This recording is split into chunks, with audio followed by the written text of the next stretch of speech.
Hello internet friends, welcome back. So I've had a sleep and I had something to eat, some soups. So I am at least hydrated now. And we are going to go and find the goat for what's his face. I need to apologise before I do because I am narrating this episode after the fact. A problem with the audio. No matter what you do, sometimes it goes wrong and you have to just fill in after the fact. So it's not what I like to do. I like to speak as I play because it's more spontaneous. So apologies if this is a little bit different in tone. It's just because I'm narrating over the gameplay after the fact. But I think a lot of this part of what I was thinking when I was playing was that just how amazing the tree mod is, and also the Great Forest, the concept of this Great Forest that I'll talk about in a little while. And deer's just bouncing out of it's like some kind of weird nirvana. Yeah, I think it's really effective and it adds something new. And oh, let's back off from that guy because he's not going to Saber Cat. It's not going to get any resources that I can immediately use, and also I can't pick a fight with a Saber Cat. That's another thing that I'm noticing, how much, you know, you have to pay attention in combat. Really do. But he would have been, I think it makes sense that he would have been fatigued in jail. Perhaps not as much as I'm kind of making of it, because after, say, 6 months to a year in jail, let's say that at the outside, you're not going to forget everything, are you? But, you know, it kind of makes sense to me. You've got to think of a reason why some of these changes have happened, and beyond the actual real reason, which is that you've switched to a new version of the game. So the giant is through here. And just looking at that tree, because depth of field still freaks me out a little bit. It's something that I'm not used to in games, and I think when it's in a game that you're already familiar with, like Skyrim, and suddenly it's got depth of field, you know, fuzzy in the background, clear around the middle, you kind of notice more, don't you? It's freaking me out a bit. Yeah, he's there. The good thing about this dense foliage is sometimes the creatures just they're right on top of you. So I'm not sure if this giant, you guys tell me, giants usually aggro long before, like, how close I get here in a moment. Like, it's kind of interesting. He really looks like he's just looking at you like he might slap. You're that guy. You gave me the goat. Yeah. Man, I am man. You giant. Giant give goat to man. Never communicated with the giant. Is there at any point at which you communicate with one? So I think if he were not a giant in a quest, I don't think you could get this close before they started aggroing you. But I can't really remember. It's a while since I've approached a giant.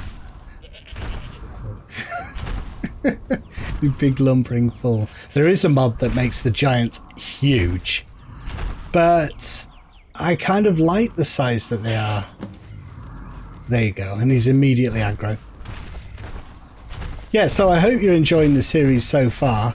Having just edited this together and now I'm doing the voiceover after the fact, I kind of realised that I'm doing a lot of the things that I kind of had got away from doing, which are like just enjoying the world and the survival aspects and being out in the nature. Being out in the nature. It's the antithesis of nature though, isn't it? It's a digital recreation, so you don't have to step out of the house. So this guy's really on my tail. Sometimes you need to be quiet and just enjoy things, don't you? Yeah, just give him the run around. And we're back. You have to wait for the goat, but I didn't realise. So he's pathing the goat. Does the goat have a name? I don't think it does have a name. But it's pathing towards the village at this point. You just have to wait. Old Rorikstead. It's in that tune that one of the bards sings in the Inheriors. I know that music, but I don't know where it's from. I can't remember. I'm going to search. Right, well done. Just take him to his master, Gleda. That's it, Gleda? Gleda, I think he pronounced it. I know that music, but I don't know where it's from. Right, you're home. You finally, you can live out your goat life in peace. I'm sorry, I don't know what I was thinking. I need you to take custody of this goat from me. No use to me. Here's your goat. Now you can help me retrace my steps. On her. Happy day. I still can't figure out why you stole her. You left a note explaining it, but half of it was gibberish and the rest had mead spilled on it. Can I have a look at it? Only bit I could make out was repaying Isolde in Whiterun, and even that's mostly scribbles. Right. Guess you could try there. See you. So that's good. That kind of answers my question of what the next step is. Okay, Gleda, eat some cabbages, be free, be happy. We're going to Whiterun then, and it was either go to Whiterun to check out my house or the Dawnguard. So Whiterun is closer, and also it's a long way to Riften and the Dawnguard, so we might as well continue doing this, and it means going across the Great Forest, which I want to show you. All the kind of main middle bit is forested now, so I guess you could say this is the start of the Great Forest around here.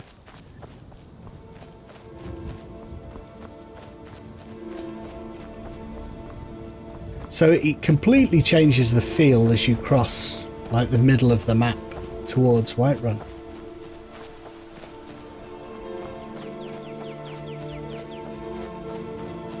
I think anything after a while that you can do to kind of freshen up the game and... Ooh, wolves. Still getting used to this thing. Using instincts a lot more. I think I have to work on it because it doesn't appear to show anything very close. Deer staring down at me. Right, let's keep going.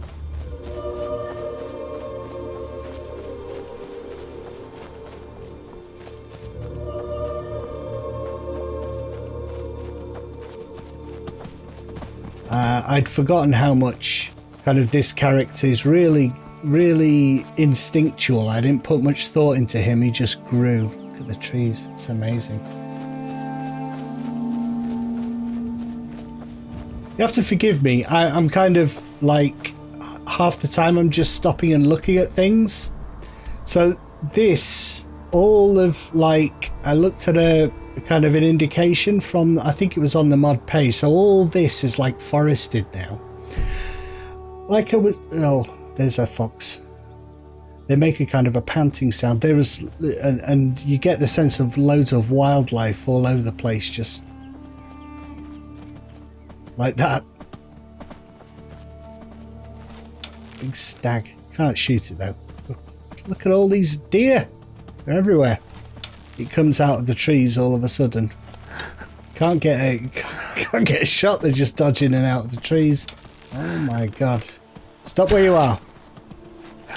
Now I don't like doing that because I've injured it, but I've not killed it. So I've condemned it to a period of great torture and worry.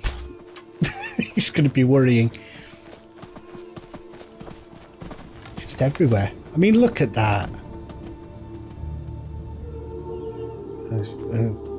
Saber cat, insane saber cat, hovering saber cat, frozen butterfly. What's the bugs going on here? Sorry. Wow. That's all I can say. Wow. They don't. It doesn't look like a hunt so much as a kind of a. They're just having a mess around. Uh-oh. Aggroed me. Ah! Spriggan! Spriggan! Leg it.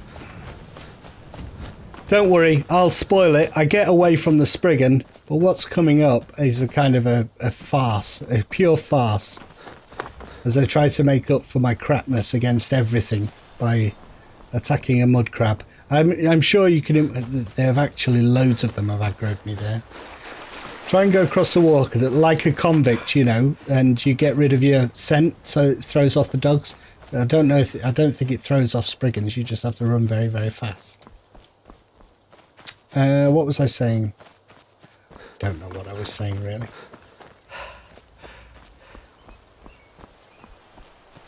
Aggro for a long way. Oh yeah, here's this mud crab. To attack this flipping thing. Because the thing is, I mean, I'm crap, but I'm not going to get any better without a bit of fighting. So my idea was, quick save, and then have a little bit of a fight with the mud crab. And did you see how much that took off me? So what you need in this situation is a ledge. Just sit here, and this'll definitely probably kill you. But it's good. I actually like, you know, the idea of becoming the god in a game and becoming super powerful. It's not something I actually aim for. In fact, I quite like the early stages of a game where you have to really struggle. So it's no hardship at all for me, really. And with single player games, it's not like you've lost anything. You're not competing, you're not online or anything like that. Oh, even blocking it takes a third of my energy off at the moment, so I've got a lot of training to do. I just thought I'd try again, you know, maybe I can get lucky or there's something I'm missing.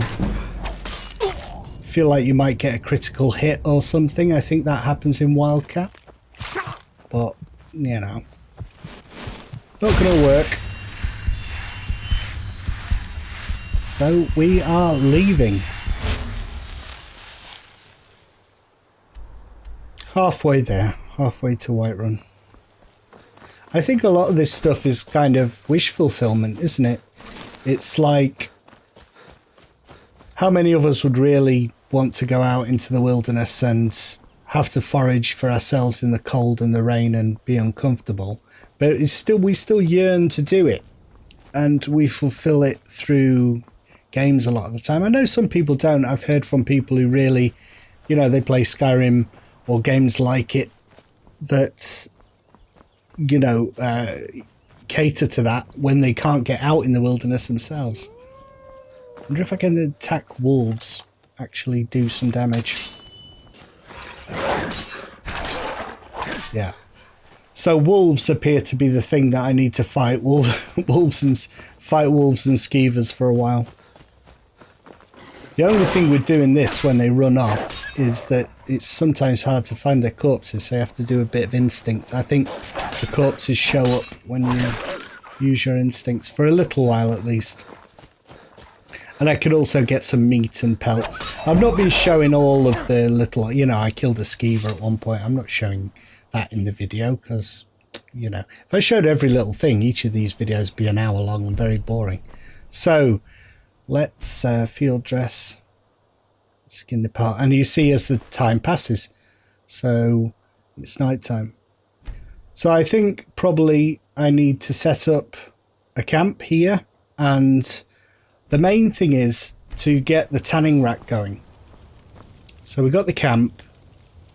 I can't make a tent, but I can make a water skin when you've got the tanning rack. So in order to get access to all the stuff you need, it's the water. So you need dead wood, make the tanning rack, then you can make the water skin.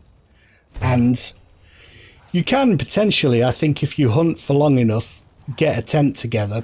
It is 2 leather and 6 fur plate, but it would mean a lot of grinding here, and I don't necessarily need it.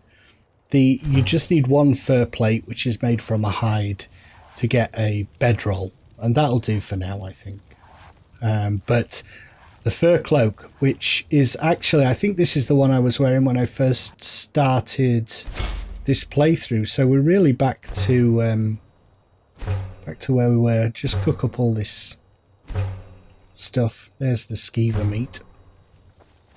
And we've got food and water, so we're definitely getting somewhere now. Just go down to the water's edge and get this water together. Oh, it's lovely. It's great. We'd love to be, you know, do this nice kind of relaxing bit, but it would be hard work getting that fire going. But yeah, it's all good.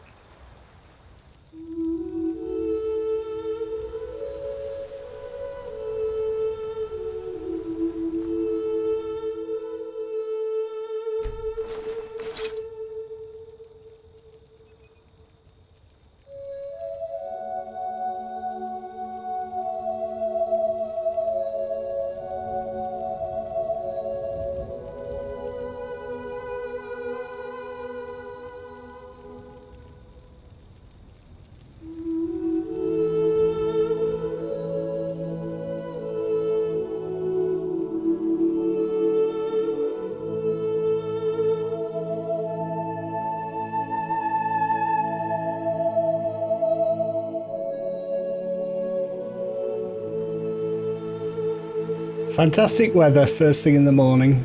So I've got True Storms on, which I'll talk about more in the next episode.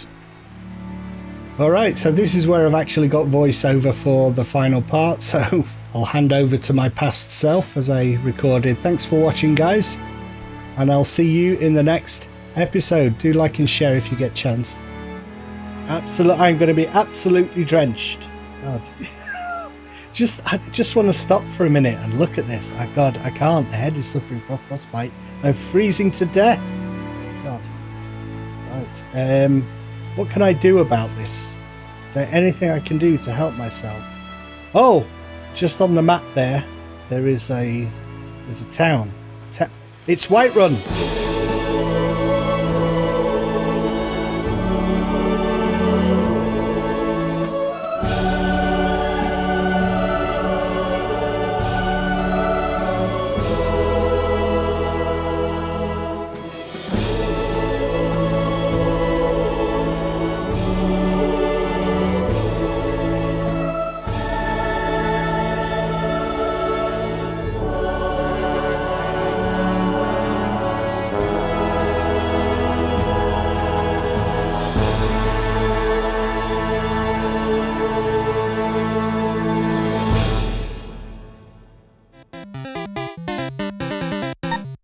No.